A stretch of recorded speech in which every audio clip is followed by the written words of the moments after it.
Okay, so good afternoon, everybody. Welcome to the 12th webinar in IWFM's Turbulent Time series. So far in the series, we've explored different aspects of the impact on the global COVID-19 pandemic has been having on workplace and facilities management.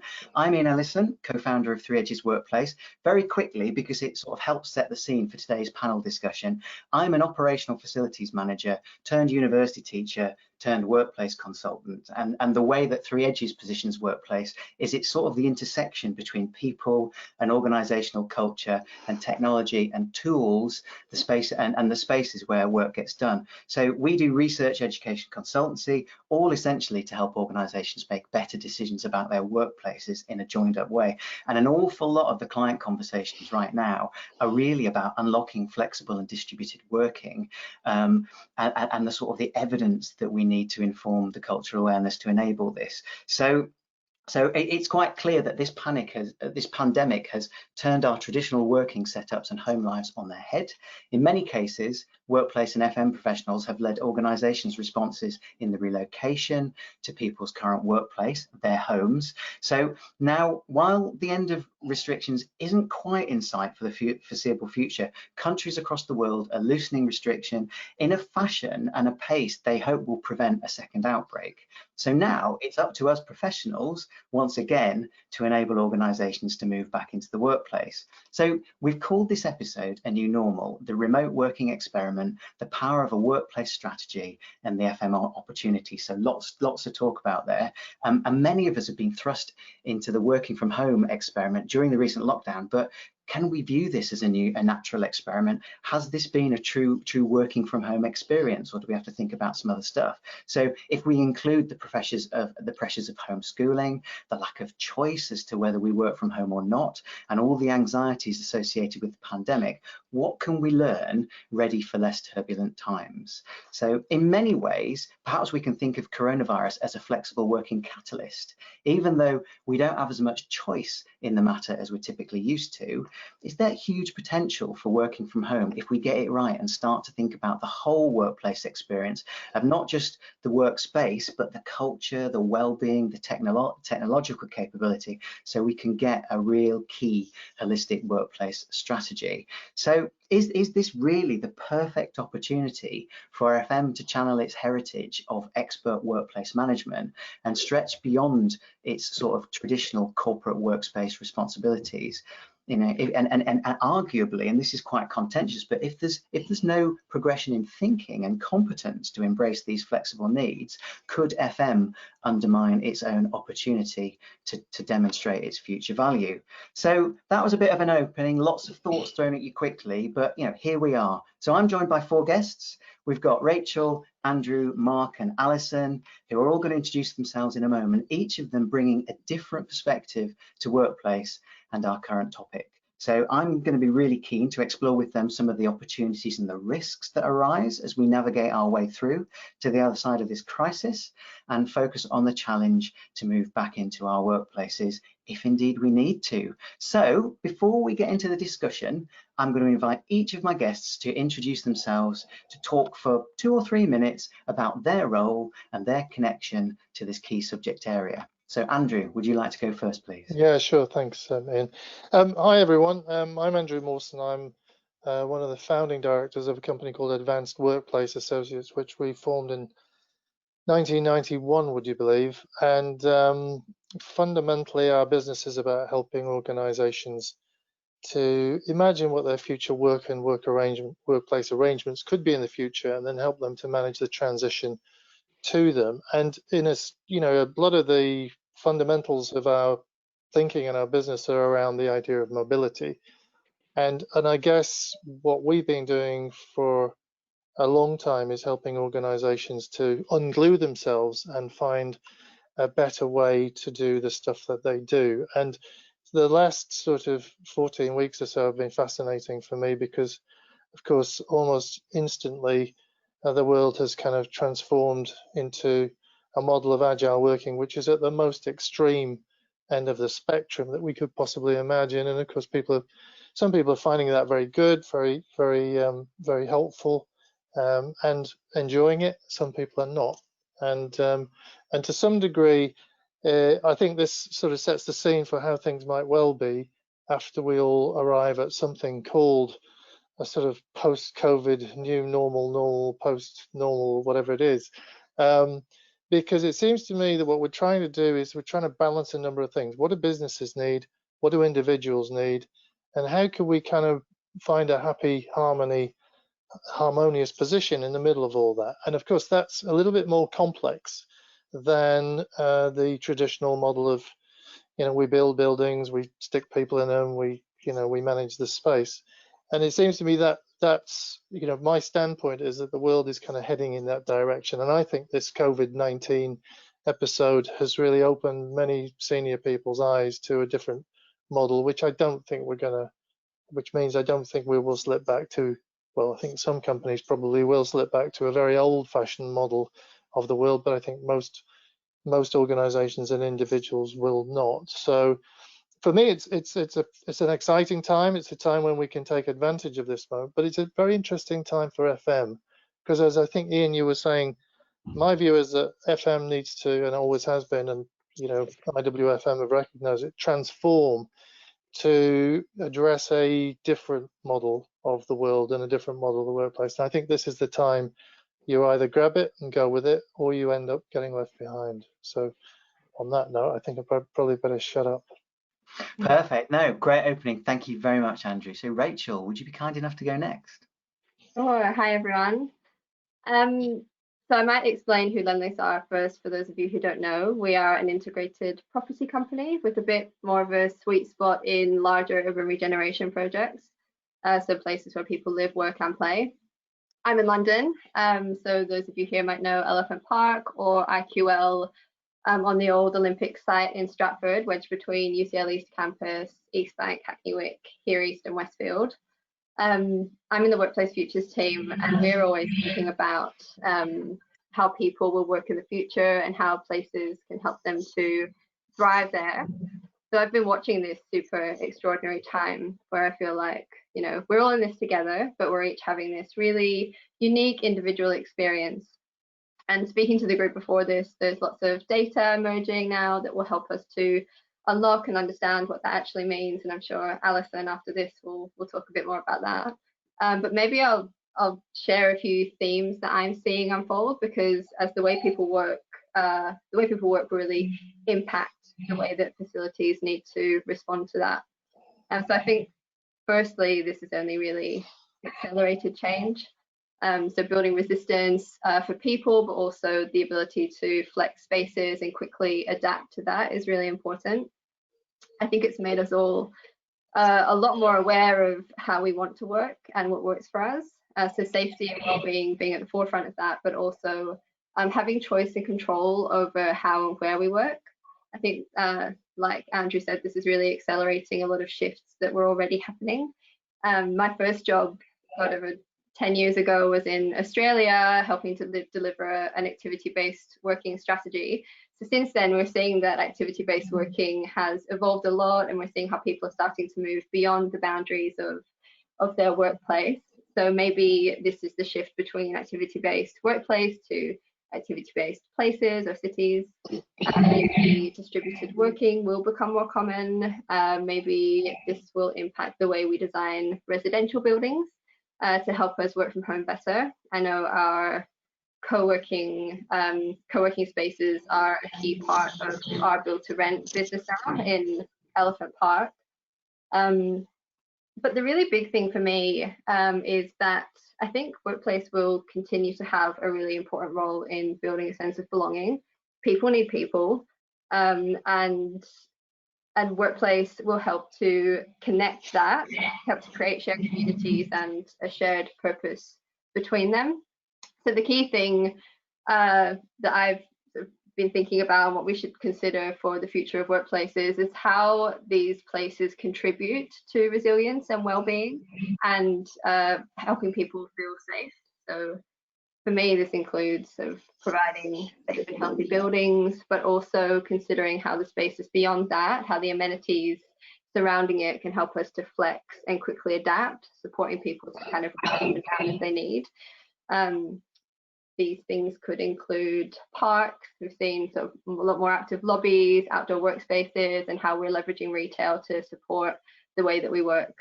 So I think, like Andrew, I'm really excited to see how this evolves, and I think it's actually quite an exciting time. Fantastic. So most definitely two optimists on the panel so far. So thank you, superb. Thank you very much, Rachel. Alison, would you like to go next? Absolutely. Hi, I'm Allison English, Deputy CEO at Leaseman. Tell you a bit about what Leaseman does. So we measure employee experience in the workplace. Typically, for the last 10 years, we've been looking at the workplace more or less as the office, because that's where many of us have been going many days. And a lot of organizations, kind of as Andrew and Rachel said, we're moving towards a more flexible approach, but now this COVID has really accelerated that. So in the past few months, we've also changed what we're measuring. So in addition to measuring employee experience in the office, we're also looking at what the employee experience is like at home. And so we've actually now got two data sets that we're able to compare, and we can see what is different in the home environment, and what's being supported better there, and then how does that compare to what we know about the office. One of the things actually that's interesting that we've been seeing is productivity. There are a lot of people, as Andrew said, there are a lot of people that this is working really well for, and we've seen in the data that we've received and the clients that we're talking to, there are a number of roles, and when we start doing some persona profiling, there are a number of people who are COVID's great for them. This has been a really good, successful experiment. And they're enjoying this kind of newfound freedom and some of the flexibility that comes with working from home. But also then on the other end of that, there are a lot of people and a lot of people within organizations and in different groups who are struggling with this. As Rachel was saying, building on connectivity and some of those things that the workplace really brought to teams, to people, to organizations, that we struggle with now that we are dispersed, and some of us are like me sitting in your kind of living room, kitchen area, not having that face-to-face in some of those interactions that that used to, I think, really, again, to Rachel's point, give some of that resilience to people. So yeah, what we're seeing is clients now thinking about the office as, instead of it's a necessity, but defining kind of how they'll use that necessity in the future. So how is it more now of an asset rather than something that just costs money? And how can they think about the future of work and what the future office will be to support the wider organization and the people who are potentially going to be working from home in the longer term? How do they kind of culturally stay connected to the organization, and bring all of that forward into a plan, again, as Andrew said, that works for the organization and that works for the people in it who are supporting the organization. Fantastic. Yeah, some really interesting stuff in that. Defining the necessity is a lovely kind of aspirational way of framing what this is all about, isn't it? So that's great. And also, Leaseman, never far away from the P word, the productivity word. So starting to develop evidence which it links between both perceived office productivity and also those benefiting from different ways of working. You get caught in a trap with that as well, I think, you know, around is it the sort of the introverts or the people who need to concentrate that are thriving. But when you said that bit around actually people with newfound freedom, that can power them up as well. So there's some quite interesting nuances in this. Okay, thank you very much, Alison. Mark, finally over to you. Thanks, Ian. Afternoon, everybody. My name's Mark Preece. I work for Ricoh UK. Just a little bit about Ricoh for any of you that aren't aware. So Ricoh are traditionally a print company. That's probably what we're best known for, photocopiers, printers, and production prints. However, we have a very successful IT services business. We're one, I think we're in the top 5 IT services businesses in the country. And Ricoh have always had a plan to become more of an IT services business than a print business over the next 2 or 3 years. I think, you know, with the COVID situation, what we thought was going to take 3 years has now took 3 months, because from a print perspective, that's a very tough ask now to go out and sell photocopiers and printers and paper and toner. But from an IT services perspective, it's a very different story. And the area that I look after is called communication services, which is a very broad range of solutions, shall we say. So it can very much be your traditional audio-visual, unified communications such as cloud telephony, but also that sits under my area is wayfinding, meeting room booking, desk booking, the different elements of CCTV, thermal imaging cameras is another area of mine, which is so actually as much as I wish this situation had never happened, because it's an awful situation and I wish we could go back to normal, whatever normal is, but I really, you know, I wish we could. From my perspective, this actual situation has been quite beneficial for my area, because I always knew we were relevant, but now we're more relevant than ever. And the products and services that I have been pushing and banging on about and getting our sales force to go out and talk to their customers about, now all of a sudden the penny's dropped, and everything that we do is completely relevant to what companies are looking for right now. So it's a bit of a double-edged sword for me. It's a good thing, you know, and we're doing well. But I would much rather things be how they used to be. Don't get it that, you know, don't get it twisted. Like maybe I would have rather waited 2 years to get it up and running and not have to go through this complete nightmare that we've all had to go through.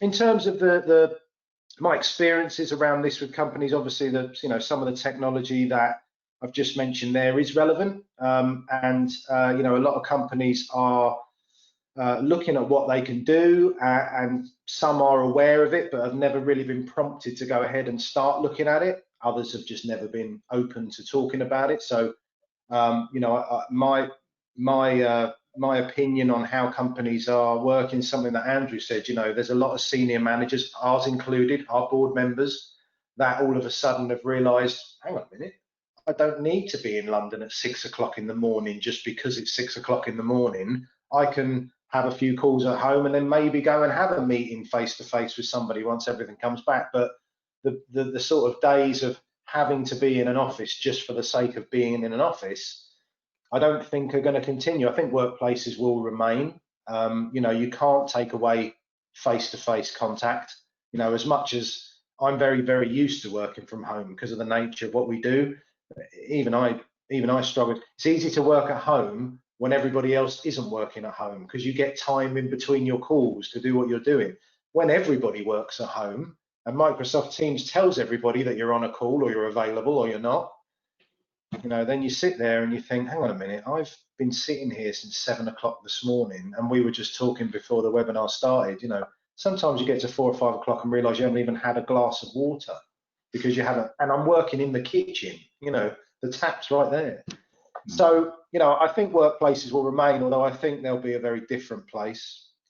You know, I think there'll be a different experience for people.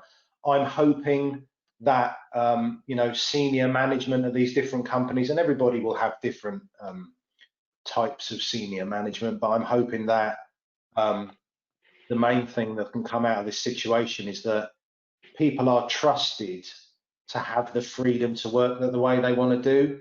And a lot of companies, you know, there's lots of companies that have already adopted remote working and let their staff do what they need to do. There's a lot that don't, and I think a lot of that comes down to old school trust issues of that if I can't see you, you must be watching TV or something like that, you know. And it's just not the case. I think, you know, everybody's been part of something where I'm more productive than I ever was. Exhausted, tired, constant headache, but more productive than I've ever been. So, you know, there is a right way to do it though. And I think that's something that we can probably look forward to, hopefully. Okay, splendid. So thank you very much, Mark, and thanks everybody. So we've already clearly got some key themes and differing angles to build on. And so what we're going to do now is get into a bit more of a shared discussion. So I'll kick this off in a moment, but before I do, it's just worth saying that we've got about 170 people listening in today at this point in time. So hello everybody that's with us, and thank you very much for your time. You're all very welcome to add your own points and questions to the chat channel. And now I can't promise to get to them all, but I will endeavour to weave as many in where I can. And we've got a dedicated 20-minute slot towards the end of the webinar for that specifically. So just to remind all panelists then, we're talking here about this new normal, quote unquote, whatever new normal is, the remote working experiment, the power of a workplace strategy, and the FM opportunity. So what's been lovely about those introductions is we've heard different perspectives and themes and things that different people and different organizations are kind of interested in, but let's really focus on, you know, this home working experiment, this remote working experiment, this, you know, and what that means in terms of workplace strategies for the future, and what it means in terms of, you know, the opportunities for FM and workplace professionals. So to just start this off then, just a general question, what organizational priorities are we starting to see now? Panelists, would you say we're seeing shorter or longer term perspectives coming to the fore? What sort of traits are you seeing in the way organizations are starting to make decisions? You know, by all means, speak about your own organizations, but also speak about clients that you've been working with. Who'd like to go first? I'll go first if that's okay with everyone. I think, you know, my experience of where people are right now, I think when this all started, companies went through, I've sort of seen them as 3 stages. There was a period of denial, I think, at the beginning, as in, you know, this isn't going to affect us. This isn't real. This is just a bit of hype. And then I think when they realised it was serious, they moved into the next stage of panic, because nobody had planned to do this. Nobody knew what to do. Nobody knew what the right way or the wrong way was to. And I think probably over the last 4 to 6 weeks, I think they've moved into kind of a reconciliation point now, where they've accepted that this is the new way that things are going to have to be done, and things are starting to, you know, be serious conversations about not just how does the company stay productive or how do we get the most out of our people. It's actually down to people's well-being and health, and some of the factors that are taken for granted, such as, you know, how people work from home. You know, it's very easy for people to be able to look at, okay, do they have the right chair? Do they have the right table? Do they have the right equipment?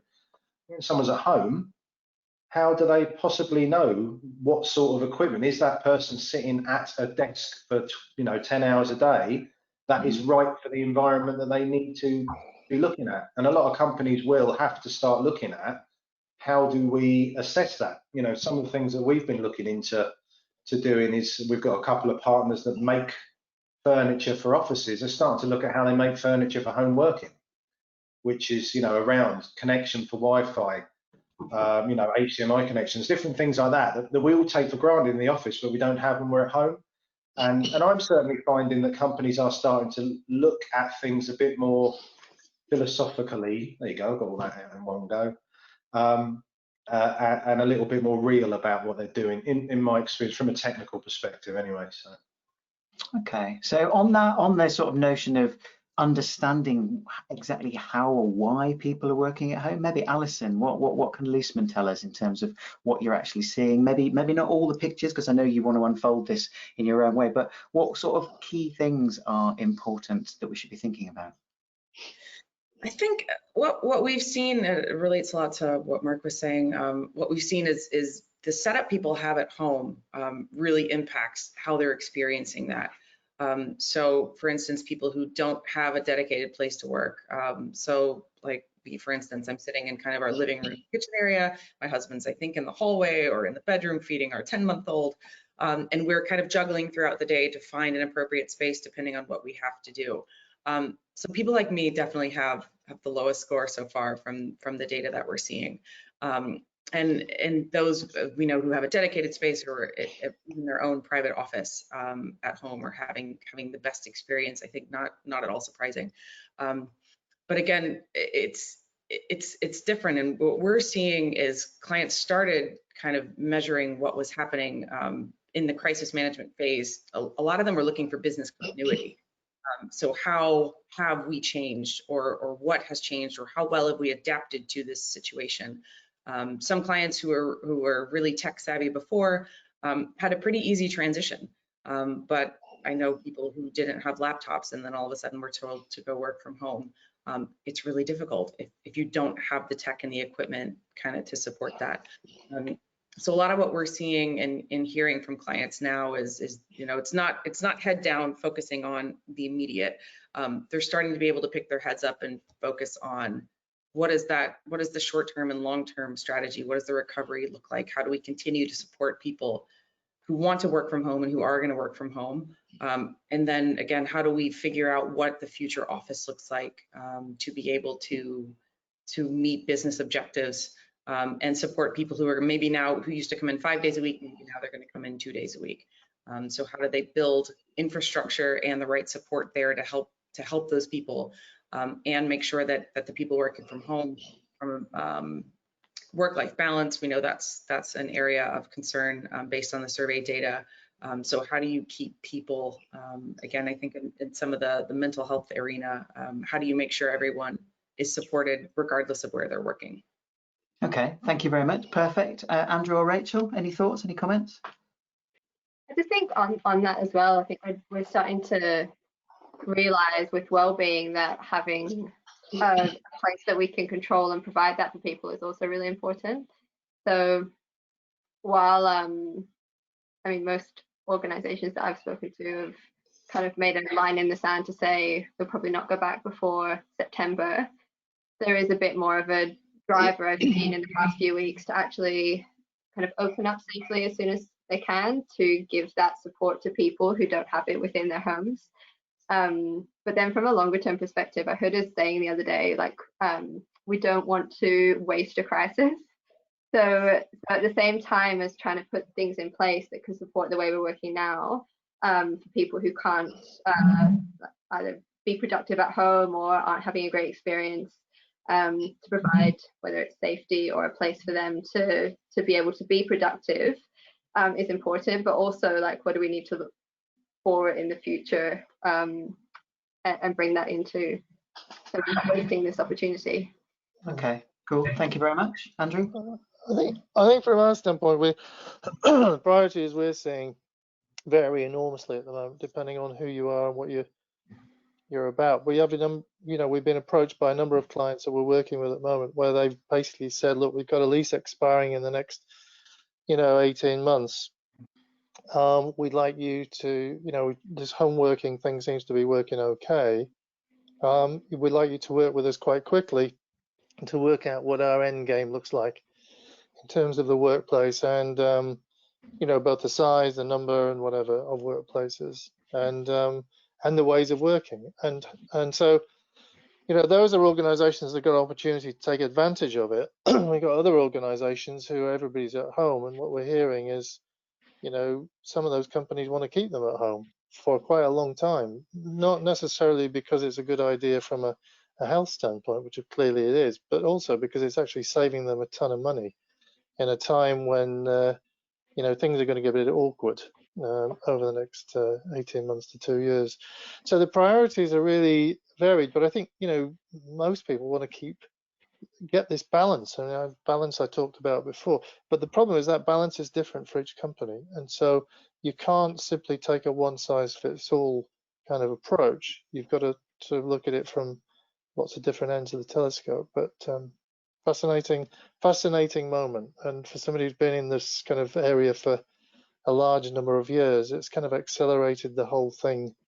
They could have done this about 10 or 15 years ago. For me, it would have been great.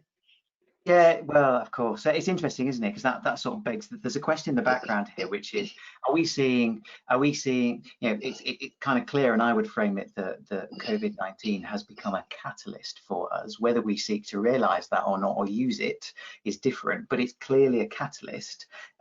Does that change things? Does that enhance things in its catalytic effect? Or is it that it's just it's almost proving things and now speeding things up that we've always wanted to happen. And that's kind of a thing for me that sits underneath how you might think about a workplace strategy. But just to sort of capture some of the stuff that we've got out of the first kind of question. So Mark, you talked about this kind of almost organizational Kubler-Ross psychological response from denial, panic to reconciliation. And that feels to me that decision making might be very reactive in the first instance, but now it's starting to get proactive. Alison, you talked about the sort of data that's feeding that. Rachel, you kind of identified, and you hear this out there, this kind of September seems to be a bit of an anchor date, a milestone, which some organizations are thinking to. But Andrew, you've introduced this notion of context, and you basically said, yeah, we can look at these sweeping generalizations, but every organization is different with different needs and different priorities, and that's where we've got to start. So with that in mind then, and all of those different sort of parameters, how can we, for our organizations and also client organizations, keep our options open? You know, this is an unfolding situation. 2 weeks ago, it was a 2 meter rule. Come Friday, it's a 1 meter plus rule, or whatever day it is, Saturday, I think it is. So is this phrase new normal, is it a dangerous assumption? How do we respond to that in our professional capacities? You're all being far too polite. Go on, Alison. Something quickly, I think, to stay on that. I think organizations, you can only make the best decision you can at the time with the information that you have. So some of them, I think, instead of focusing on making the right decision, they just need to make the best decision.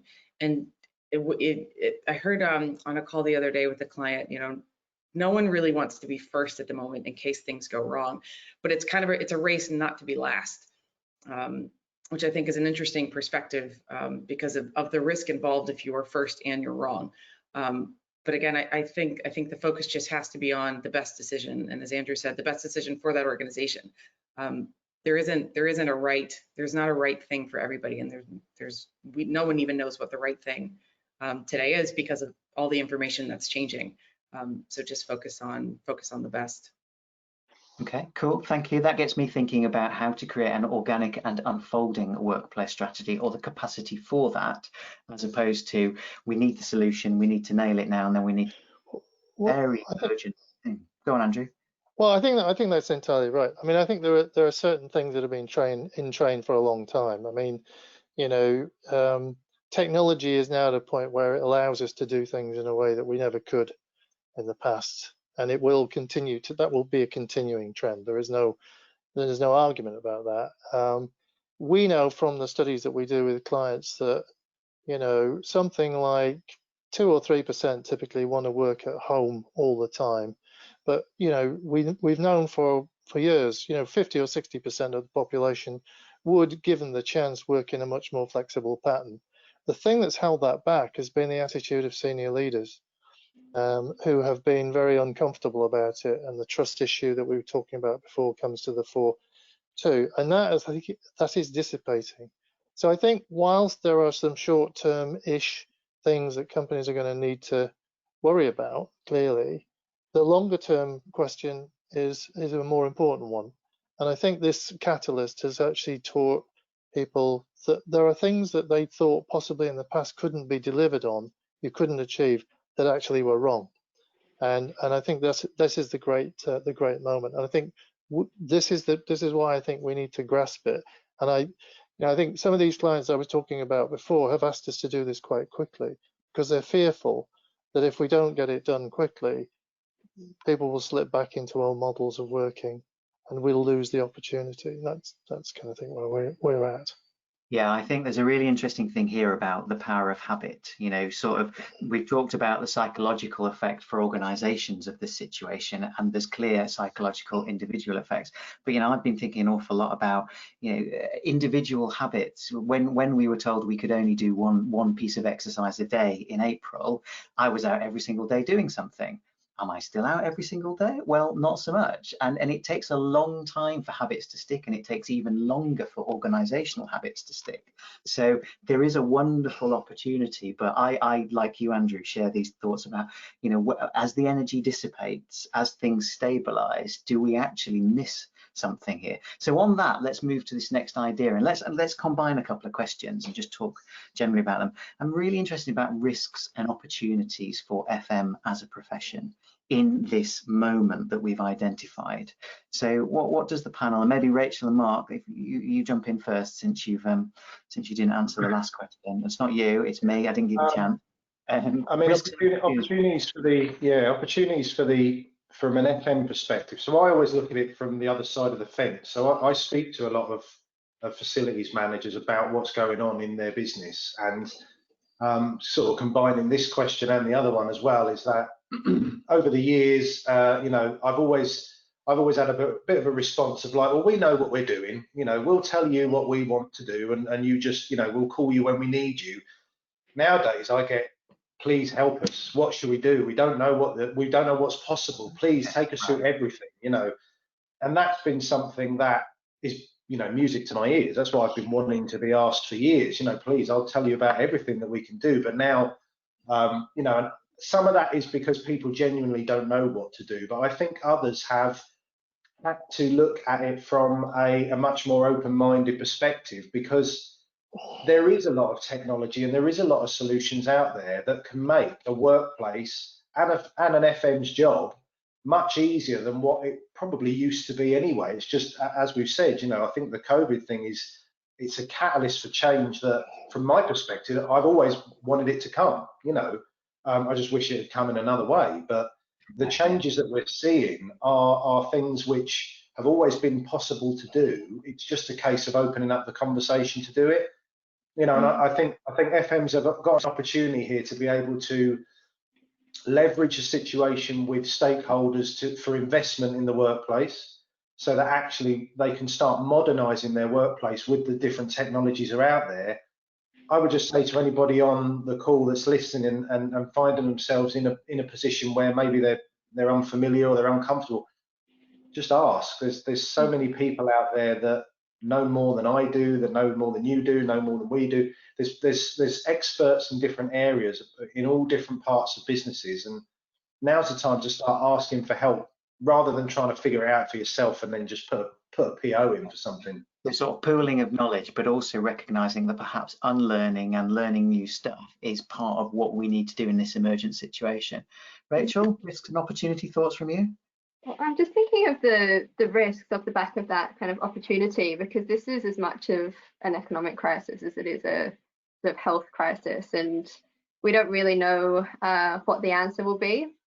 But I'm sort of seeing this issue as offices start to open up again. There's kind of this, we don't know if people will be terrified of going in or if they'll have a massive presenteeism issue because everyone wants to be closer to leadership and to be seen contributing to the economy of their organization. So I think back to what Mark was saying, being able to provide kind of flex and choice over controlling that yourself, it will be really important, but also being able to kind of enforce practices and behaviors and maybe track through technology, how that's evolving will also be very important as we go back to the office, so that we can track how people are responding to coming back and enforcing kind of behaviors and cultures that we want to see moving forward. So is there a risk that, because I'm sort of thinking about, I'm thinking about a couple of other forces at work here, and one is that FM traditionally is responsible for sort of compliance and health and safety for organisations, the sort of statutory stuff to do with the physical workspace. Now, whenever we've talked about home working in the past, there's been that kind of, oh crikey, do we need to do a DSE assessment at home? Do we need to provide company equipment? And you know, and whether it's home working contractually or working from home as an option in your menu of activities that you do and locations you do them in, it leads to different outcomes. In this kind of we're all learning situation that Mark, you've identified, is there a risk that FM almost goes into grumpy uncle compliance mode because that's how it knows how to deal with this, when actually there are other opportunities? So that's one thing that I'm pondering. Another one is, bearing in mind IT scrambled at light speed and did things that say, I speak IT generally, IT kind of scrambled and did things that they said they couldn't possibly do in about 4 hours, 4 days. Everybody in the world's got Teams, and before that it wasn't possible because our servers couldn't cope with it. Are we on the back foot to IT, who've got organizational brownie points? Is there a risk that we are down the pecking order now as a kind of function in an organization? What do we think about that? Nice provocative ones for you there. Any thoughts, Andrew? Thoughts? I would agree. I would agree with that. I would say there is a risk. So Go on, Andrew goes first, and then Rachel. I've touched a nerve now. That's good. Excellent.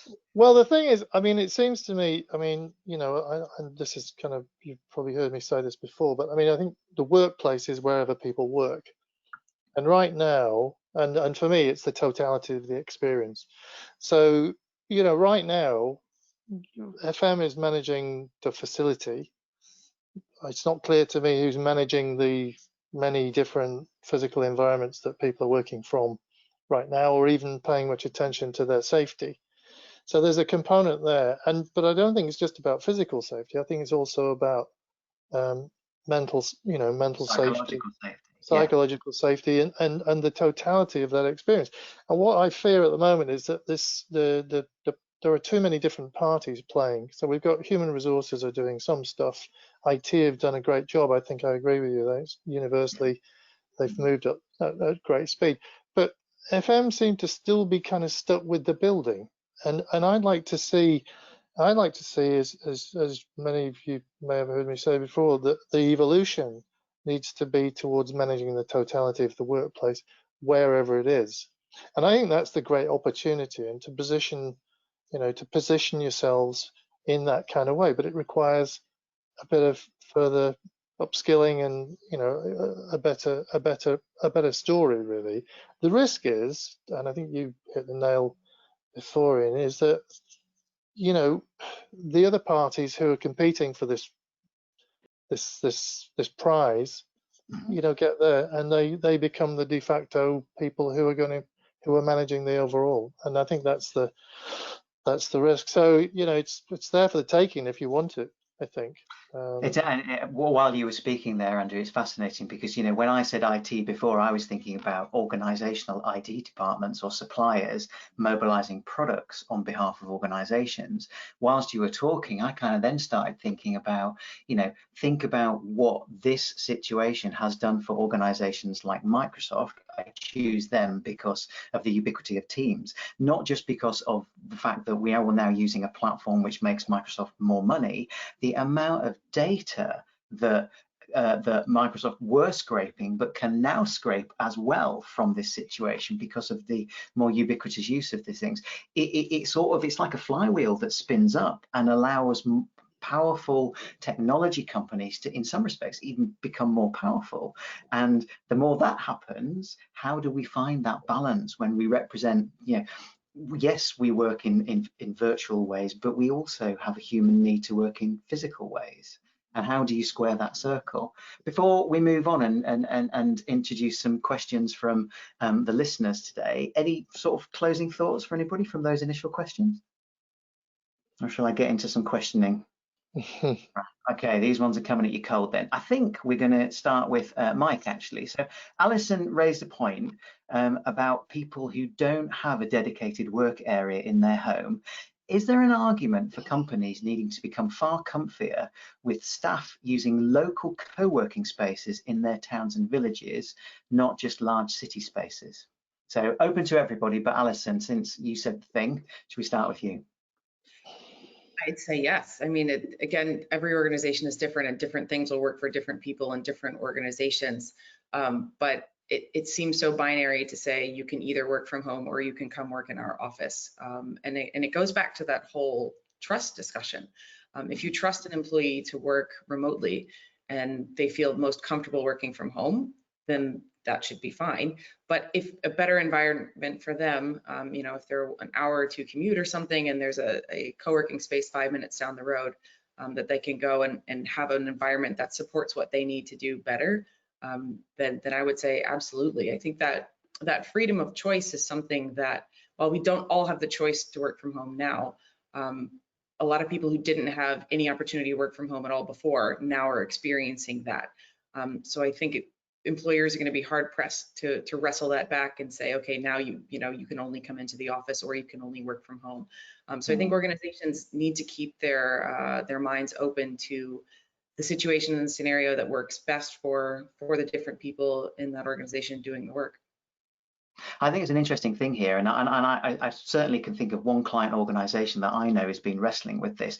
Is it that we're going to talk about, and this is from a strategic perspective, do we build strategies around home and work, or do we build strategies around distributed flexibility around a landscape of different options? And if you think about, we're talking about economic recovery here as much as we're talking about new organizational space and working practices.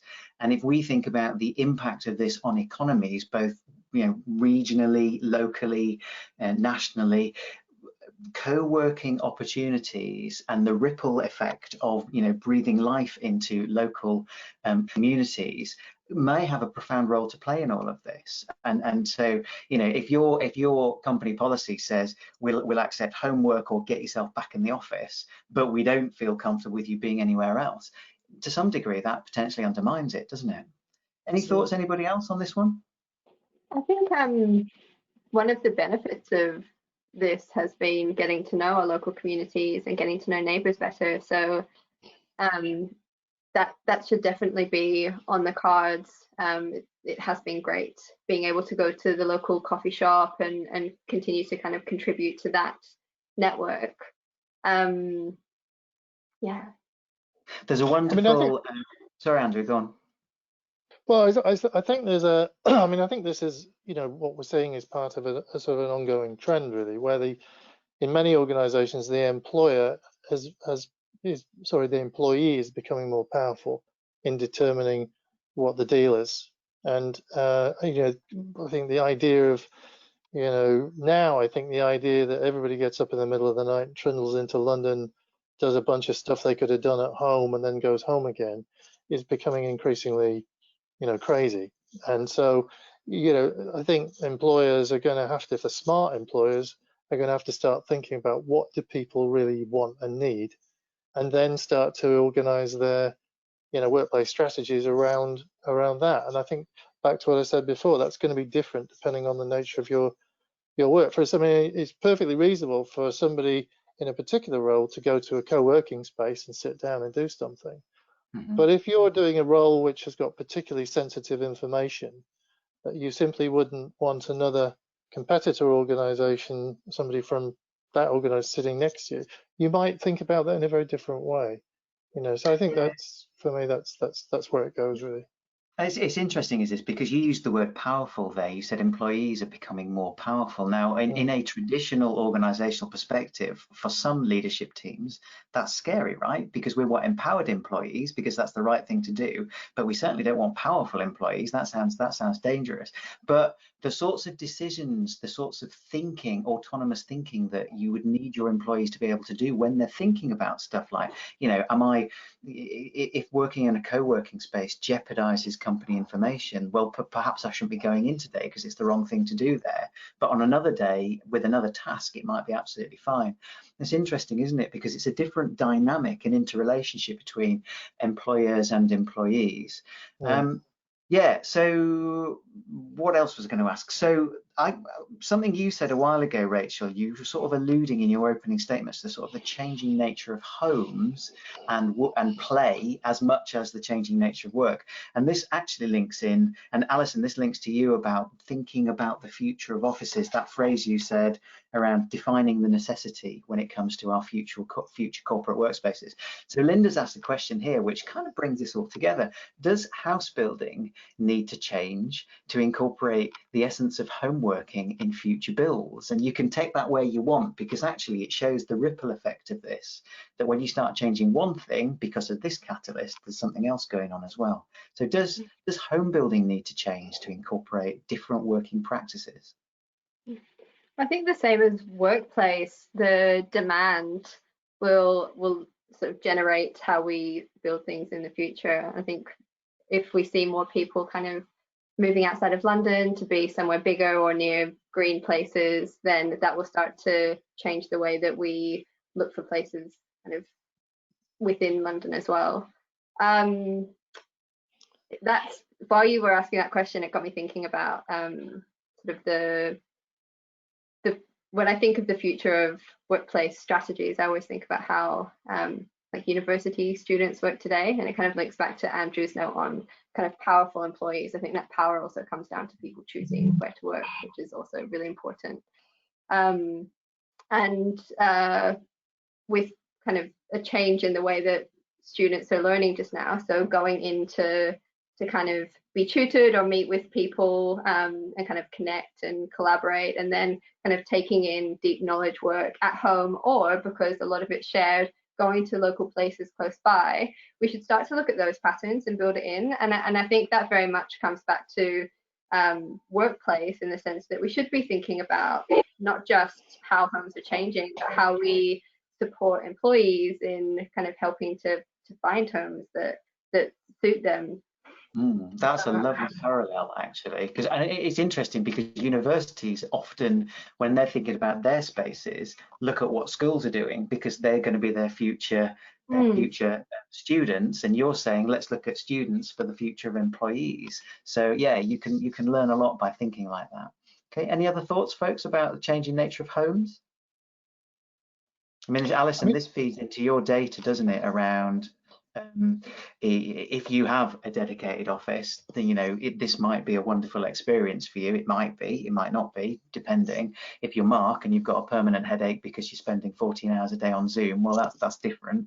But then your data also suggests that people who might be flat sharing because they aren't on the property ladder, and so they might have only sort of soft furnishings to work off in their bedrooms, and they don't want to spend their life in bedrooms working because, you know, it's a bedroom.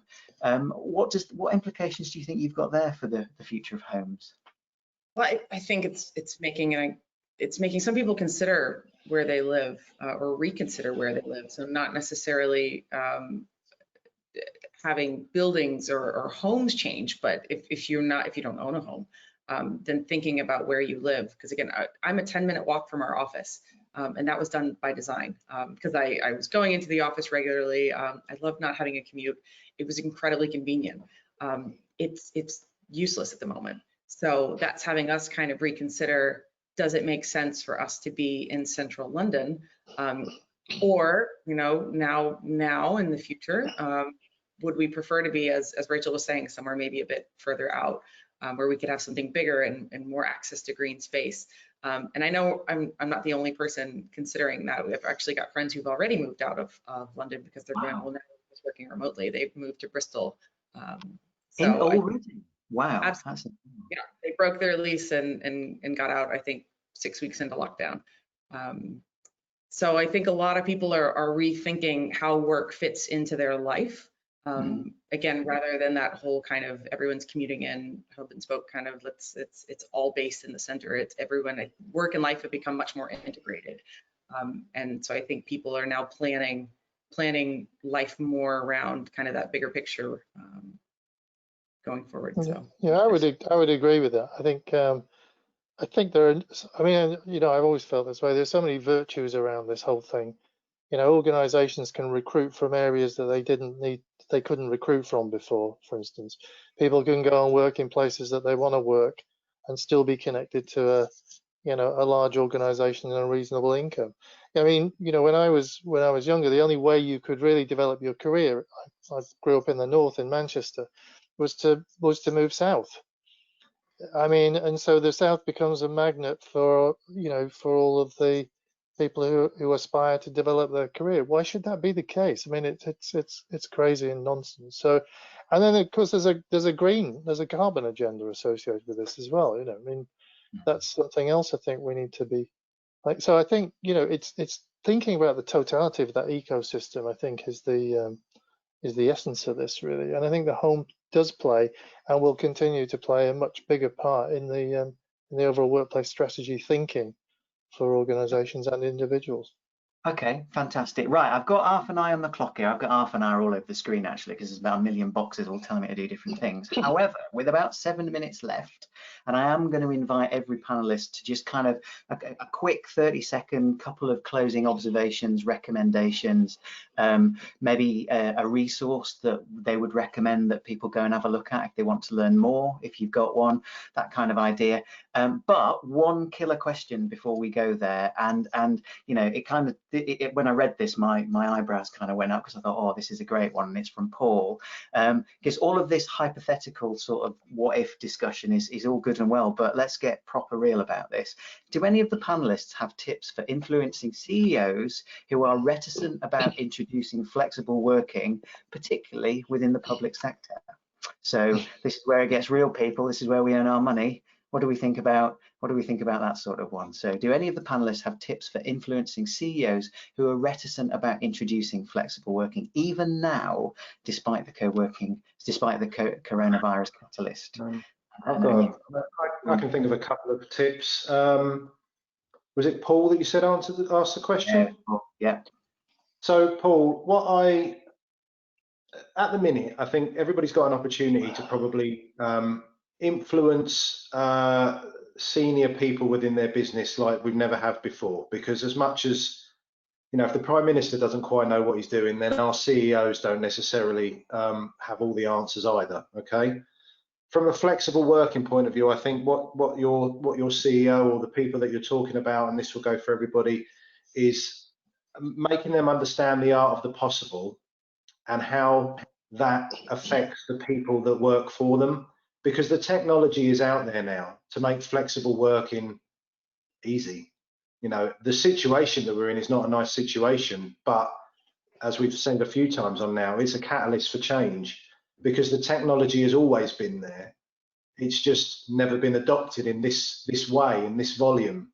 And flexible working is absolutely 100% more than possible for every single person in, you know, certainly in a corporate environment, you know. Right. And if you're not stood on a soapbox at this point, Mark, then you're not doing your job properly. That was that's absolutely right, for sure. Anybody else? I'm just being really hard on time at the end. I'll just tell you, take them along to see some other organisations that are doing it. I mean, experience and show examples, right? Show them the numbers. You know, get people he respects to talk to them. I mean, I think that's the key, really. So find some people at that operational level that can almost kind of go, look, you know, here, strength in numbers, see what we did. Play to that psychological need to not be sticking your head above the parapet, but feel safe that it's the right thing to do. I think as well as that, attracting the kind of best and brightest is one of the things that has driven the private sector to do this. And it would be the same across the public sector. And from my experience, that flexible working is obviously a way to kind of keep loyalty. It helps to support people's lifestyles, and taking evidence is definitely a way to get it across the line, which Allison, you know all about, but definitely evidence really talks. Okay, Allison. That's what I was going to say. Data. Use data to help decisions. Yeah. Okay. So we took the power of a story, the power of examples. You know, what I got from you, Mark, I wasn't mocking you, sorry, apologies, I sort of chopped over the top of you, but you know, almost evangelizing about the option, but with data and evidence to back it up. Okay, fantastic, thank you for that. So we are tight on time. I'm going to wrap in about a minute, but before I do that, I'm going to take a minute. There's everybody 30 seconds. We start with, we'll do it in the order we did it in the beginning. So Andrew, 30 seconds, key point, anything you think people could use to learn more, and then we'll round things off. So it seems to me that one of the things that organisations need to do is to learn to manage in a virtual organisational model. Things are different, and you need to become really good at it. And your best leader needs to become a model for all leaders. Let's put it that way. We've done a piece of research recently called Managing the Virtual Workforce, which is available. The management summary is available on our website if anybody's interested, on www.advanced-workplace.com, which sets out the core competences and capabilities that you need in order to manage a virtual community going forward. Fantastic, thank you. Rachel? I think I'll just add that we're all very excited about this kind of opportunity to work dispersed and from home, but we need to remember that people need people, and culture is key in creating a sense of belonging and keeping those people within your organization. But so I'm very excited to see what this ecosystem looks like. But whenever it comes to thinking strategically about what those components are, I think we need to really look at the history of what's attracted talent, what's given people that kind of life balance, what's made them feel safe, what the good principles of well-being are for each of those, whether it's home, whether it's kind of a near home place, or whether it's your kind of sort of main office that brings people in. Taking those kind of historic evidence data points, building that in will be really important. Fantastic. So thinking about the things that have made you strong, the cultural glue, and not losing sight of those in a new workplace strategy model. Alison, closing thoughts from you? Every organization is different. Make your decisions based on, as we said earlier, data and evidence. Understand what's been working well for you and where your challenges are, and then use that to help drive what your future of work strategy looks like. Beautifully succinct. Thank you very much indeed. Mark? Oh, Mark, you might be on mute actually. Sorry, there we go. I'm not on mute anymore. Yeah, key points for me. Look, don't panic. Keep thinking about the people and just ask for help. That's fantastic. Great way to finish. I would recommend, there's a 10-minute video that somebody shared with me this morning that The Economist has made about the sort of systemic rippling impact on the coronavirus and the future of work. It's not just about buildings, it's not just about cities, it's about gender equality and all sorts of, the impact of knowledge workers on different other types of more operational workers out there. It's a very systemic impact, and there's lots to think about and lots of opportunities. But at this point in time, just past the hour, I need to close. I need to say thank you to the panelist guests for their time. It's always tricky responding in the moment to stuff that you're not aware of coming your way. So thank you so much. To all the listeners that are with us, the recording is going to be available for anybody who wants to listen again or share with a friend. So you'll see that dead soon. And the team at IWFM will try and answer all questions on all their channels if you've got anything, so look out for those, and you'll also see details of the next Turbulent Times episode there. Thank you very much indeed to Rico for your support with the series, with these series of webinars. You also need to be aware of the IWFM Insights resource on their website. There's lots of different good practice guides, guidance notes, and all sorts of information there. There's also a dedicated COVID-19 resource on the IWFM website. And hot off the press, not even out yet, but coming next week, there's going to be the initial findings of IWFM's continuing research around the impact of COVID-19 and lockdown on attitudes to working remotely. And the first piece of this has been broadcast, but this is going back in a couple of months later. So it may well be a first, actually, certainly in our area, our professional area, a sort of time series tracking of trends and sentiments as we go forward. So you're going to see announcements about that very early next week, so stay tuned. So thank you, folks. Thank you for being with us. Thanks for bearing with us as we just went over time a touch. All the very best. Take care of yourselves. Thank you. Thanks. Thanks, Ian. Thanks all. Nice to see you. Gotta go. Sorry.